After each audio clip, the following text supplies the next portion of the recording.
practicing all your aerobatics and everything. He says, sneak away and go on down low, and you go flying low over a field, and you see this fence up ahead, and you kind of fly down towards that fence, and just as your wheels hit the ground, chop the throttle, pull the stick back, and bounce right up over the fence and pour the coal on.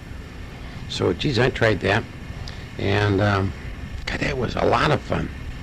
So I'd look around up in the air and see if anybody had seen me, and I'd go flying down to another area, a farm that had a nice smooth field, and fly down there, and my wheels would hit, chop the throttle and pull back on the stick and bounce over the fence. So I was telling the guys back in the room about that, and God, that sounded like a great idea.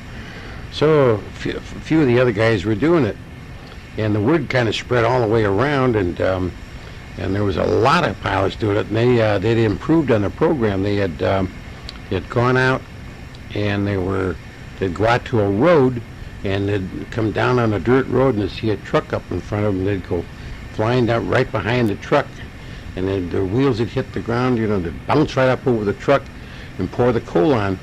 And of course this truck would what the hell was that, and shoom off into the ditch. The guy would climb out, what in the world was going on? Geez, I got by, and the cadets would laugh, thought that was a lot of fun. And then some of them had even speeded up the program where they'd come at a car coming down the road. They'd get their depth perception all figured out. They figured how far ahead they had to be of the car, and they'd fly down the highway, and here's a car coming at them. They'd fly down that highway, and the minute the wheels would touch, they'd pull back on the throttle and jump right over the car. Of course, the car wouldn't continue straight ahead. Here's the driver looking at an airplane flying, airplane flying right at me, so the guy'd go off into the ditch. Well, one day there's this big sedan coming down the road, and this one cadet goes down. I'd stopped doing this by this time because it was, getting to be too much. So it was getting too well known. And this cadet flies down at the sedan coming at him, and he chops his throttle, bounces right up over, and this car veered off into the ditch.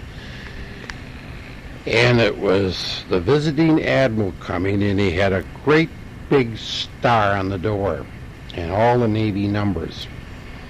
And of course what happened was the admiral just comes out to the station and gets a hold of the commander in charge, the CO, commanding officer of the Naval Air Station. They line up, there's a recall out. When they put a recall up, they have a red flag, goes up high, way up high over the tower, and you're not that far away, that you have been instructed from previous rules to always check, because if there's a storm coming, or if there is some reason they want you back, they'll put that great big red flag up there, and you can see it. There's also a red beacon going around, turned on when they want you back. So the whole recall comes up, and here's hundreds of airplanes coming back in, and they all land and line up and turn off their engines, and all the cadets stand up in front of their airplanes, and they've got their chutes on and their intermediate flight jackets normally, and they're standing there at parade rest. And boy, that admiral came out, and he wanted to know who pulled that trick. And of course I felt very, very bad, very guilty, because it was, it's what Franny had written down that was so much fun to bounce over fences. And these guys had carried it a step further and were starting to bounce over cars. Not that I didn't do it, but I didn't do it on highways. So it was quite a few minutes, because this cadet had to realize that this was the end of his flying days. And so the cadet that did this was ordered to step forward, and this cadet had to step forward. Otherwise, the whole class was going to be penalized, and penalized severely. And it didn't take the cadet long to realize that he goofed and he blew it, so he stepped forward. The rest of us were excused. He was ordered up. The shore patrol, one on each side, took him to the brig. He was cleaned out his room, took off his flight jacket and his flight coveralls and turned everything in. He was put into the bell bottom, just like up at Iowa City, and he was returned to the brig. Next morning, the train took him off to that what in the world was the name of that training station in Chicago. So that was Glenview, I think it was. So that was the end of his flying days, and that sobered the gang. That sobered all us cadets up quite a bit, because we're young guys and we're smart Alex and smart assing around, showing off a little, and boy, that really sobered the group up. But like I said earlier, we all passed. We had a washout about 1 out of 10, and that was about it. And then we went on to after a review there, the instructors were so happy. They seemed to be so relieved that all of us, had lived through this period, because the instructors really didn't think much of our flying techniques, and you never knew what was going to happen with a cadet in primary training, because there were so many screwy things, which I alluded to a little earlier. We did have some crashes, and the pilots, were just the instructors were just so happy to see that all of those of us were going to be getting out of there. And of course, all you had to look forward to now is another batch of guys coming in. They got to start all over again. There was a lot of crazy stuff that took place. I know I'm forgetting a lot of little things that happened, like the guy that taxied into a hangar. He claimed he didn't have any brakes, but he froze or whatever it was, and he taxied into a hangar. And another fellow that was taxiing in from night flying got mixed up with where the planes were parked and where the takeoff strip was, and he taxied into 4 or 5 parked airplanes.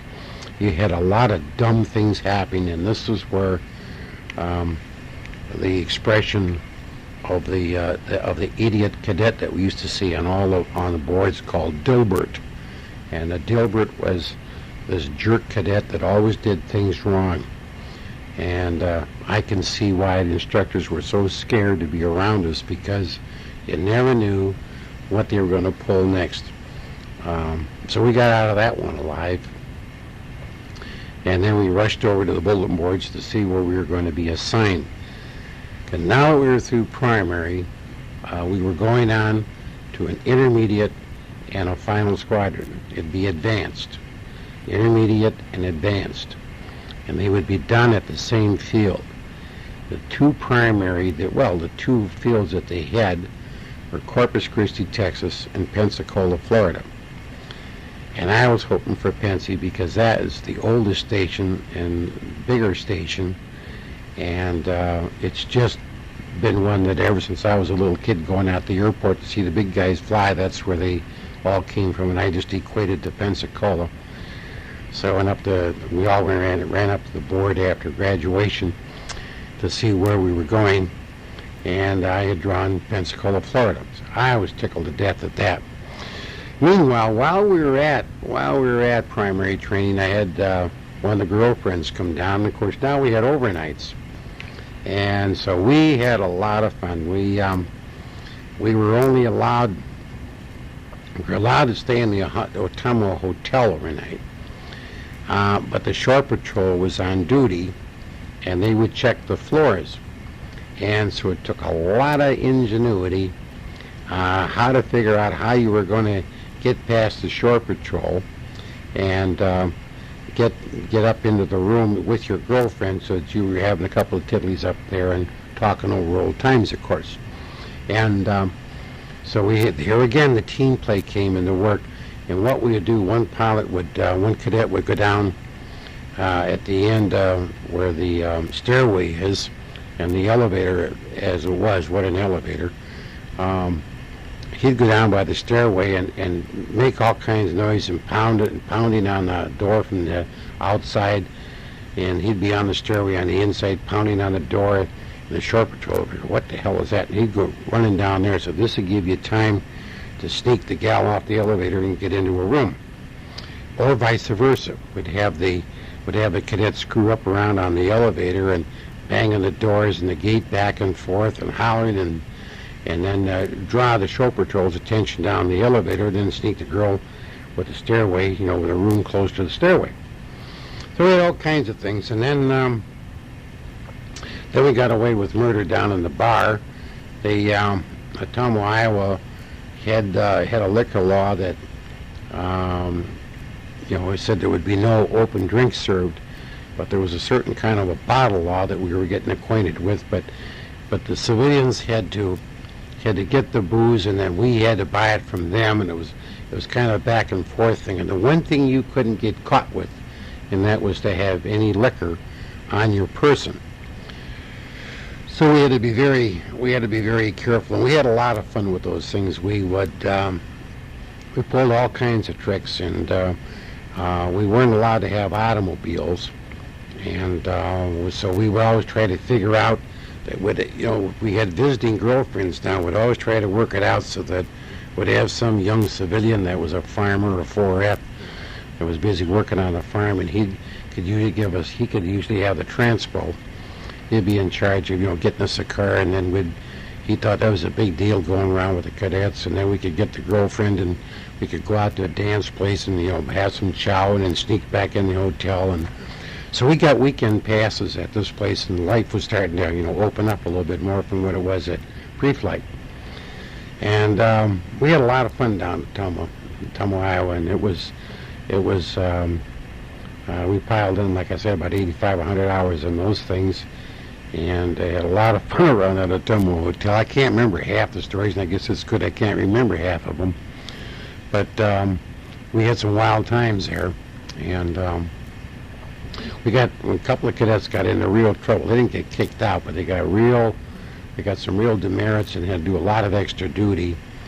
They were caught, just inebriated, and some of them really got sailing because they were just celebrating, and they got so darn noisy in the rooms. They're jumping up and down, and 6, 8 cadets in one room, and just having a ball, and they got carried away too much. And of course, Shore Patrol would, go in, take their names, and haul them back to the station, and then they'd be singing in the brig and all that, and then they had to pull all these hours of extra duty, and that was no fun. I was able to avoid that, but just nice people, had a great time. And then we graduated from there, and like I say, I was assigned to Pensy, and we were taking another train. Here you're in flight training, and every place we go is in trains. So now, of course, we were a little more professional, because now we had a duffel bag that said U.S. Navy on it, and now we felt we're getting along, and we're. It's funny, there we were graduating at primary, and we saw the other kids coming in, and of course they're just boots, and then you feel you're great because you're in the graduate class. And now you're up to another place, and you start at the bottom. You start all over again. So when we got to Pensacola, this was very, very impressive. Again, we lined up, and of course now we know how to stand at attention and arms right and all this thing, and get our spacing just perfect. And I forget all the little words we used, but anyway, we're lined up there. Now we look like something. We're beginning to look like we know what we're doing.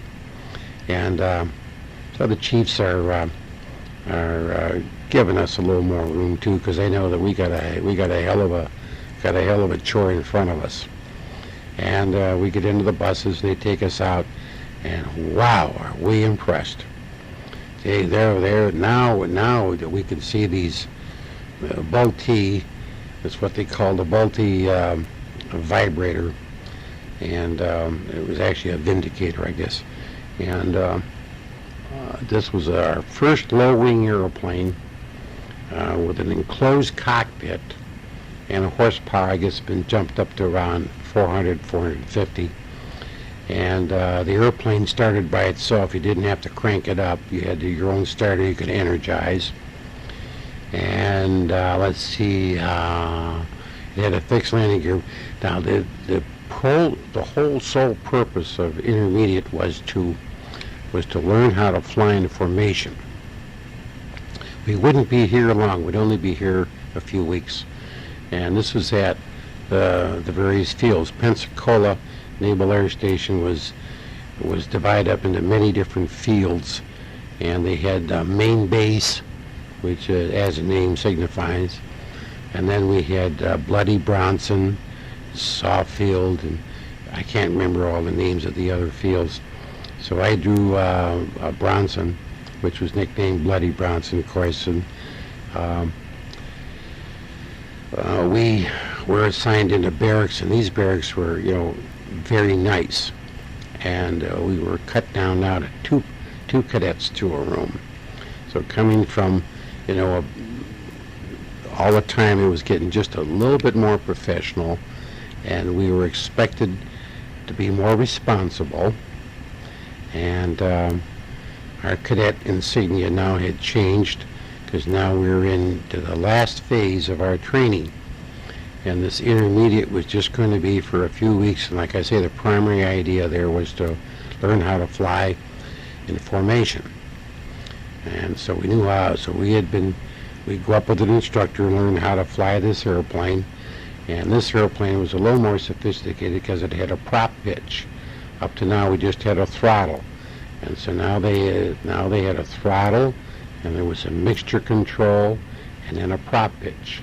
So this is what you call your throttle quadrant.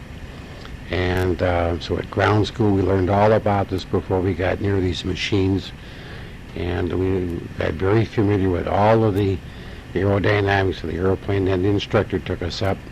He sat in the front, we sat in the back, and he made us very familiar with what the takeoff speed was, what the climbing speed was, and what the pattern there at the field was going to be. And so then we would solo the airplane, take it off, do our familiarization, hop and come in and get his approval, his up check, and then from then on, then we would go out, and there'd be one instructor to about 9 airplanes, 8 other airplanes and himself. And then we learned to fly in a V with an instructor in front, and over on the left side, on the port side of the instructor, would be the number 2 man, and over on the starboard side, the right side, would be the number 3 man.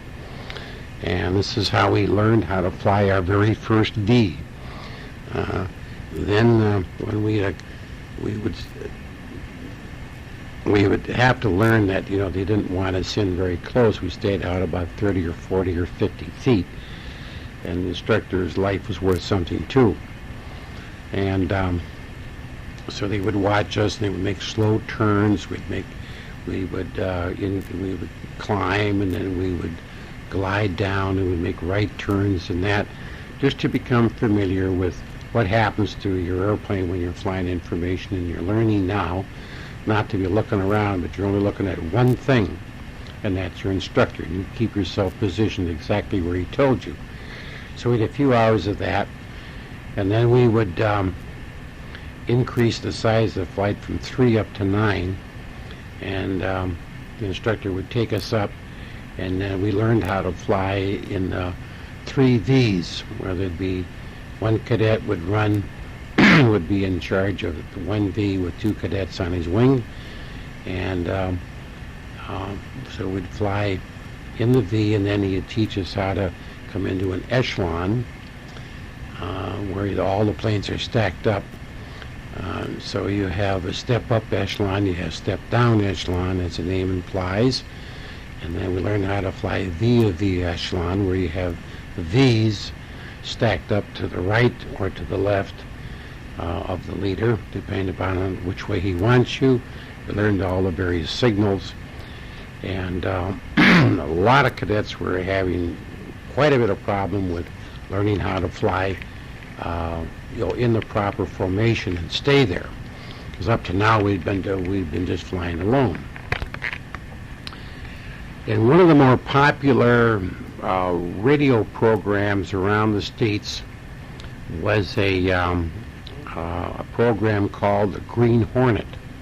And this had a real eerie sound, and this was a real spectacular hero that would always, whenever there was any problem, you could always call on the Green Hornet.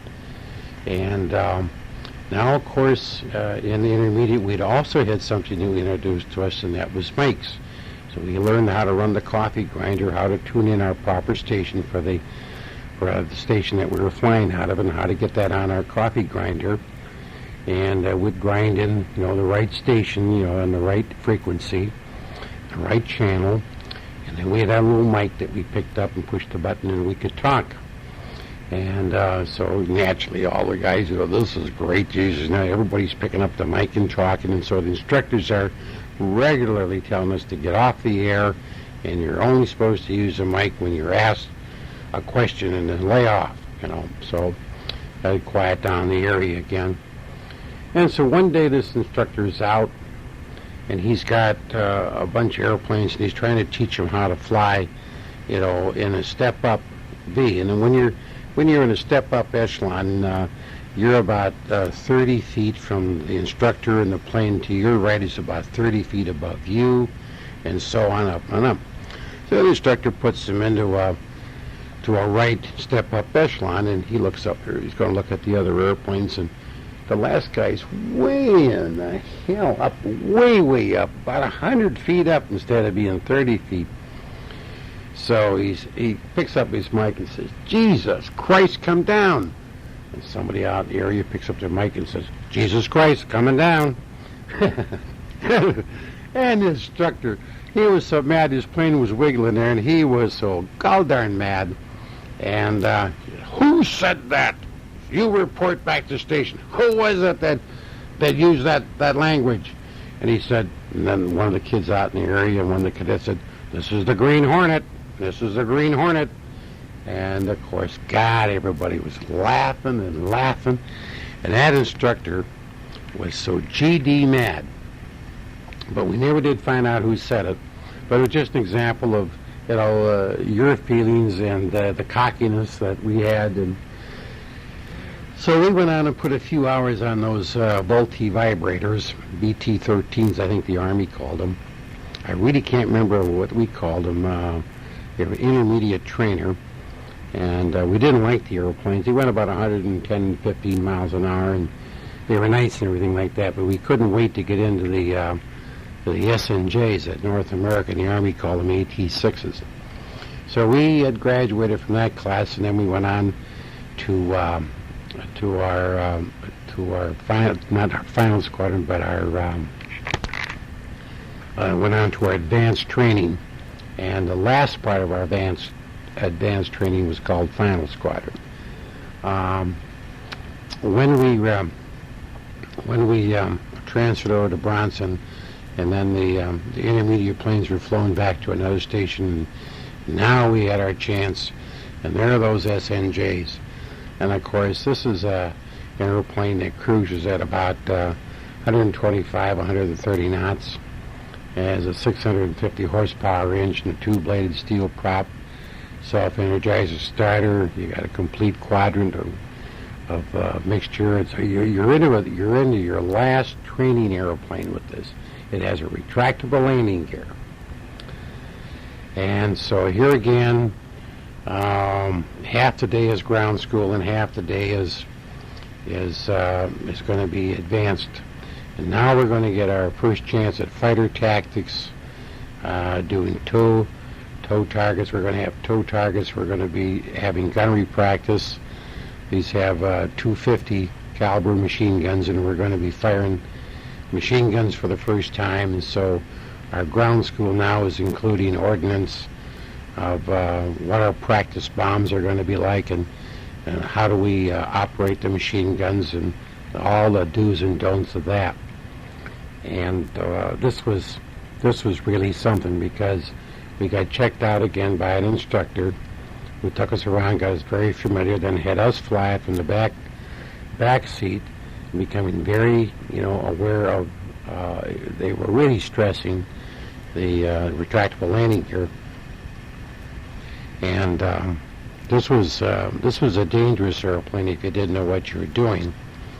Um, in as much as all airplanes are dangerous, but this was the fastest airplane, and it didn't have a very wide landing gear, so it would ground loop very easily if you didn't hold it. It had good brakes. It was a good flying airplane. So in advance now, we were going to get into flying formation, going into fighter tactics, learning how to make high side runs and low side runs and full deflection shots. And during the period here, we were really very responsible. And this airplane was worth a lot of money, which they had told us. And there was no smart Alex or fooling around with this thing. So we started out there and doing this program. Meanwhile, nightlife kind of stepped up a little bit because now we were senior cadets. We wore a little different emblem on our shirt, and signifying that we were senior cadets, and we were treated just a little bit more humanly now, and we could have a little more free time. But as far as automobiles were concerned, they were still restricted. That you were still a cadet, and we had to arrange transpo in a lot of ingenious different ways because there was always buses going into town, into Pensacola, and of course Pensacola's been there for 100 years. They've seen naval aviators in there for a long time. They know just about every trick in the bag, and the San Carlos Hotel was of course the place where so many wild and funny things happened. One night we were in there and with a few of the cadets, and this one guy was really inebriated, and I had him one arm over my shoulder, and the other cadet had his other arm over his shoulder, and we were literally dragging this guy across this grand lobby, a tiled floor, and we were walking him. God, who walks in the door except a four-striper Navy captain? And God, he looked at us, and the guy on the other side, I can't remember his name now, and he said, the Navy captain just looked at us, and the other cadet on the other side saluted, with his free hand, and we went by, and we thought, this is probably the last 30 feet we're ever going to go in our life. And the Navy captain just looked daggers at us, but nothing happened. We had a lot of stories there, dancing on the tables with the girlfriends, and you had to watch out with these girls, because these girls you wouldn't call them, ladies of the night or horse or anything like that. They were more like, you might call them barracudas, because they've been around a lot, and they had known a lot of cadets, and they made a real life out of getting cadets crocked and then rolling them, so we've been, forewarned about a lot of these gals, so we were very careful about who we associated with, and this worked out pretty good, because they had this university not too far away, and so we arranged that we'd have a lot of fun over there, and our check-in time was midnight, and so we did, as long as we got to the gate before midnight, then we'd be okay. We didn't have bed checks as severely as we had before. Like I say, we're supposed to be responsible, and we had to sign out, but you also had to sign in, so that the officer of the day in the barracks where you were assigned, you had a room number, and there, like I said, there were 2 cadets to a room, so they would always check us in and check us out. And we had all kinds of things going on in town. We had a great time, and we'd be picking up souvenirs and sending home this and that and the other thing, and some of the other cadets had sisters come down and girlfriends, and so we got to meet them. We'd go to dances, and you were real eager to hope that you could make it through, because you'd see a lot of pilots out there with their wives or girlfriends, and any guy you saw wearing wings, of course, was right next to God as far as being, in your estimation, the achiever of the world. And we were just learning a lot, and doing all our gunnery runs and formation flying. We got in real close on that. We were doing a lot of night flying too. And then the thing about what was happening was that